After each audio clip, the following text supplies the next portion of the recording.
Hi, my name is Dr. Tomaino. If you don't know me, I've been at UNA Veterinary Services for about 2.5 years now. I feel like I've gotten to know a lot of you guys really well over the past couple of years, and have enjoyed working in the basin and working with the people of the basin. Today, we wanted to take some time to talk about pancreatitis in dogs and cats, mostly because of the time of year, and that is Thanksgiving, Christmas time. We're cooking hams and turkeys and all these really fatty foods, which we'll get to later, but that is the main culprit of pancreatitis in dogs is ingestion of these fatty foods. So we'll start off with what is the pancreas. The pancreas is an organ that sits right up tight next to the stomach, and extends down into the first part of the small intestine called the duodenum, which is where it empties into. The pancreas, it has two jobs. One job is the endocrine system, which is hormones within the body, steroids within the body, and everyone is familiar with insulin. The pancreas is what produces insulin and regulates the blood sugar within the body. The second job the pancreas has is the exocrine system. Exocrine system is where the pancreas produces enzymes that break down the fat and the proteins and everything that we or your dog ingests. The pancreas produces those enzymes, and when we eat a meal, excretes those enzymes into the first part of the small intestine to help break down different fats and proteins and sugars so that the body can absorb them as it transits through the intestine. Pancreatitis is inflammation of that pancreas, and while it can affect the endocrine system and insulin production, most of the time it affects the exocrine system and production of those enzymes that break down our food. The most commonly we see pancreatitis in dogs. It can happen rarely in cats, and in cats it's more of a chronic condition, which we can talk about in a little bit. In dogs, it is an acute condition. It happens suddenly, and it happens right before your eyes. Dogs get really sick really quickly, and the main culprit is ingestion of fatty foods. So on Thanksgiving, when we give our dogs half the turkey, or mashed potatoes, gravy, whatever you give your dogs on Thanksgiving, that aggravates the pancreas. The pancreas feels like it has to produce too much of those exocrine hormones to break down the fat, and it becomes inflamed and irritated and can cause a lot of problems. We'll talk about the symptoms in a little while. When the pancreas gets irritated, it begins creating more and more of those exocrine enzymes, and it essentially starts digesting itself, which is why pancreatitis can be a fatal condition. It eats away at itself and creates a domino effect within the body that causes a lot of different issues. As I was saying, pancreatitis will cause inflammation of that pancreas, and while it's not always the case, few and far between, the culprit is fatty meals. Signs of pancreatitis, most dogs come in here and they're extremely dehydrated, lethargic, mass amounts of vomiting and diarrhea, and just overall GI irritation. The trigger for us as doctors is when someone calls and says, my dog got a ham off the counter 2 days ago, ate a large amount of fat, and now is vomiting uncontrollably, having severe diarrhea. Sometimes we even see blood in the vomit and diarrhea due to ulceration within the GI tract. When we see these dogs come in, the diagnostic workup is composed of a few different things, and there's not a solid test to diagnose pancreatitis. There's a few hints we can find, and there is a test that's specific, but a lot of it is off of feel and off of signs and off of clues that we can see within the blood work. So what to expect if your dog has pancreatitis or suspect pancreatitis and you bring it into the clinic is we will likely want to run some blood work, and we start with what we call a complete blood count in Chem 25. A complete blood count is a breakdown of white blood cells, red blood cells, and platelets within the body. A lot of times with pancreatitis, we can see an increase in a white blood cell count, and that's the most likely thing we'll see on a complete blood count, as well as an increase in red blood cells due to dehydration. The Chem 25 is a breakdown of liver values, kidney values, protein, sugars, calcium, electrolytes, and we get pancreatic values on that. They've proven that looking at these pancreatic values aren't 100% diagnostic, but we can see an increase in values called amylase and lipase, as well as increases in triglycerides due to the fatty ingestion. So if we see these types of things on the blood work that we run, we may want to confirm pancreatitis in a few different ways. There's a specific test called a CPLI, which is canine pancreatic lipase, which is always increased in cases of pancreatitis. So we may recommend running that test. That is a cheap, quick, easy test to diagnose pancreatitis. And while it may come back negative, that doesn't mean they for sure don't have pancreatitis. But if it comes back positive, that is a for sure pancreatitis diagnosis. The last thing that we may use as a tool to diagnose pancreatitis is ultrasound. And ultrasound is what they've discovered to be the most sensitive and the most specific test to diagnose pancreatitis. While the pancreas is difficult to identify on ultrasound and difficult to find, if you can find it, there's a very characteristic look on the ultrasound for a pancreatitis case.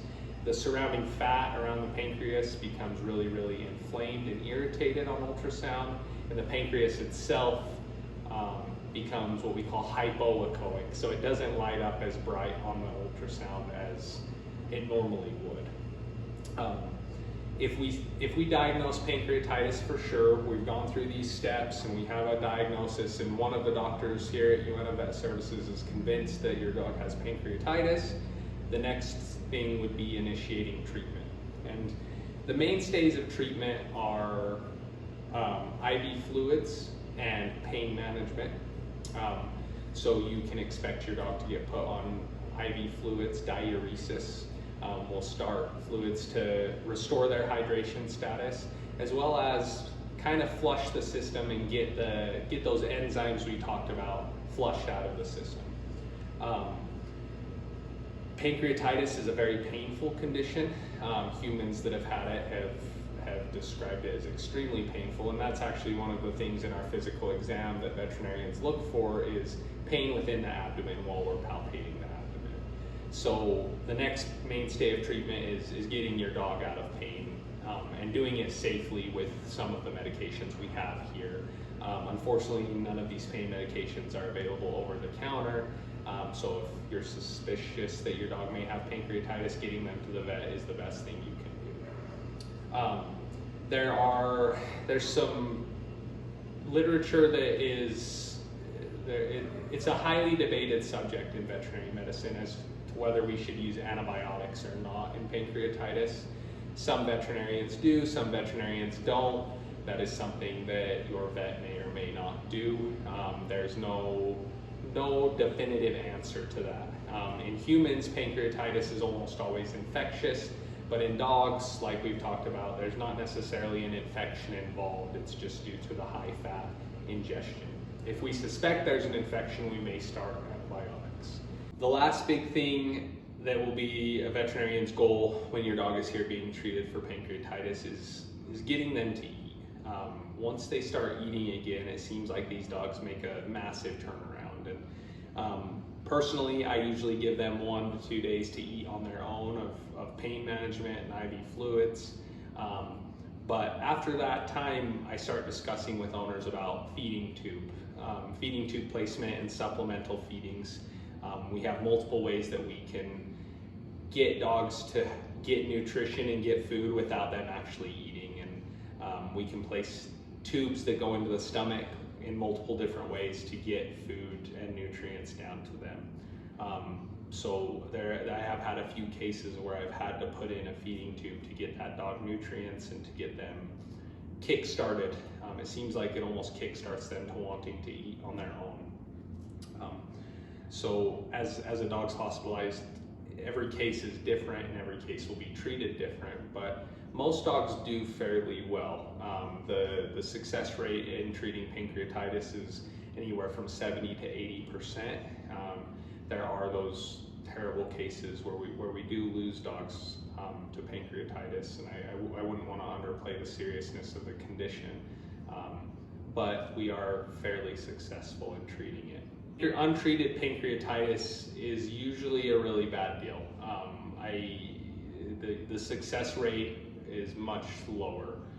Dogs tend to go downhill, and I've heard of lots of dogs passing at home that while I didn't have the diagnostics to say it was pancreatitis, the history and the signs all line up.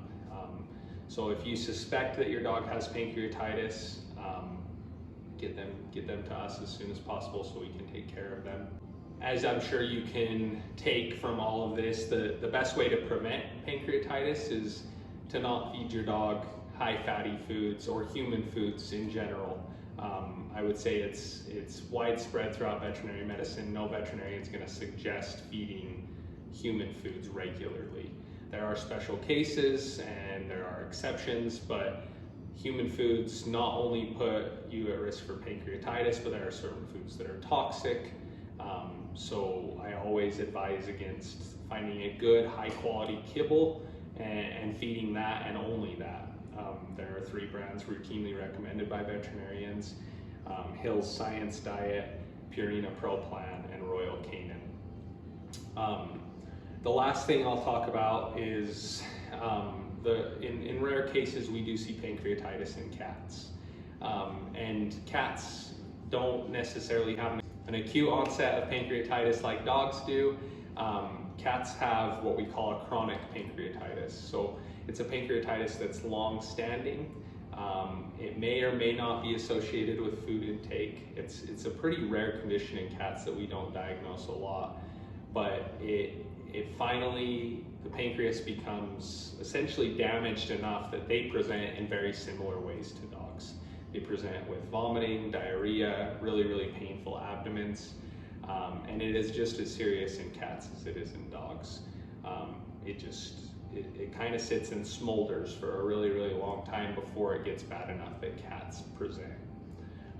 Also, very rarely dogs will have a chronic pancreatitis that presents in the same way. It's been going on for a really, really long time, and these are those really old dogs, 14, 15 years old, that their whole life they've been fed human food, and eventually the dam breaks and the dog presents for pancreatitis. But we discover when we get in there and we ultrasound or test that pancreas has likely been inflamed for years and years and years, and it's finally just hit the point where it's causing some issues. So both of those cases, chronic type pancreatitis, whether it's a dog or a cat, more commonly in a cat it's chronic, is treated the same way. Lots of fluids, we do some testing to make sure that the pancreas is still functional in those cases, because it's chronic enough that the pancreas might not be doing its job anymore. But treated in the same way with pain management, IV fluids. So you need your pancreas, right? It's not like you can take it out and send it home night. No, the pancreas is a vital organ. It's a vital organ. Mm-hmm. Yeah, and if the pancreas is not functional, it's removed. So there are cases where pancreas has been removed due to cancer, or that's the main reason it gets removed, is cancer in animals. You have to then supplement what the pancreas makes, right? So you can supplement pancreatic enzymes and you can supplement insulin. We have both. We have ways to supplement those. So it can be done. It's just ongoing, lifelong support. Yes, yeah. They require support and medication for their whole life. And there's a condition in dogs that it's very different than pancreatitis, but it's called exocrine pancreatic insufficiency. and the pancreas doesn't produce enough enzyme to break down that food, these dogs get really, really bad diarrhea and they vomit, and because that fat and that protein isn't being broken down like it should in the small intestine, so it's not getting absorbed like it should. So I just recently diagnosed that, and we got the dog started on pancreatic enzymes, and I talked to the owner today, and it sounds like the dog's doing pretty good. So those are things we can do. And in those chronic pancreatitis patients where the pancreas has been so inflamed that you can think of it as scarring down, it's not going to do its job anymore. So we may have to supplement those things. Thank you for joining in and learning about pancreatitis with me. If you have questions, please feel free to call the office and we'd be happy to answer those. Or if you're suspicious that your animal may be suffering from pancreatitis, that is a medical emergency. And, please call us, we'll get you in and we'll get you taken care of. Join us next month. We're going to be doing another education night. Dr. Kinney's going to come down and he's going to talk about strengthening the human-animal bond through seasonal activities. And hopefully he speaks a little bit about how to get through these cold winters that we tend to have out here. He'll be doing that on December 20th. Please tune in and thank you very much.